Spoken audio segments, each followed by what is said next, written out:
Igsoon sa panahon nato karon, usahay maabot gayud ang kaluya, usahay ang atong pagsalig magkawala. Pero buot kung masayod ka, buot ko nga madasig ka sa pulong sa Ginoo, kay kining pulong sa Ginoo makaayo kini ug makatabang kini kanimo igsoon kung ikaw mawad-an naman ang pagsalig.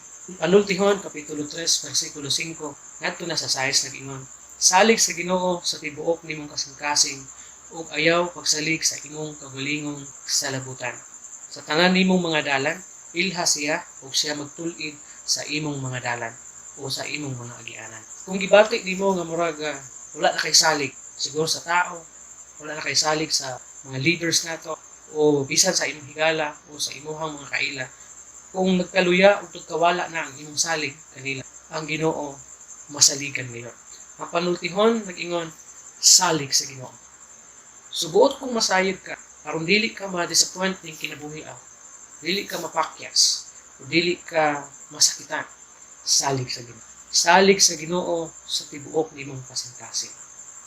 Kung mayroon ta tibuok kasing-kasing, ayaw pagduha-duha, ayaw o katalaw sa pagsalig sa Ginoo. Ikaduha, ayaw pagsalig sa imong kaugalingon sa labutan. Kay usahay ang kapakyasan moabot sa diha nga kita nagarilay lamang sa atong kagalingan.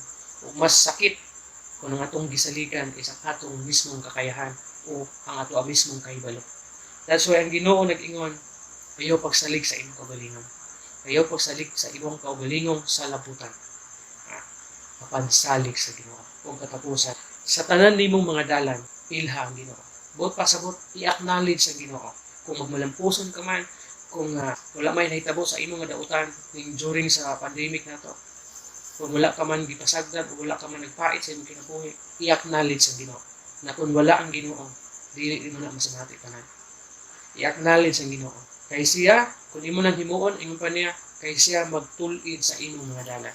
Kung kanunay lang natong i-acknowledge ang Ginoo sa ato ang kinabuhi, giyahan kita niya sa mga dalan na atong pagasubayon.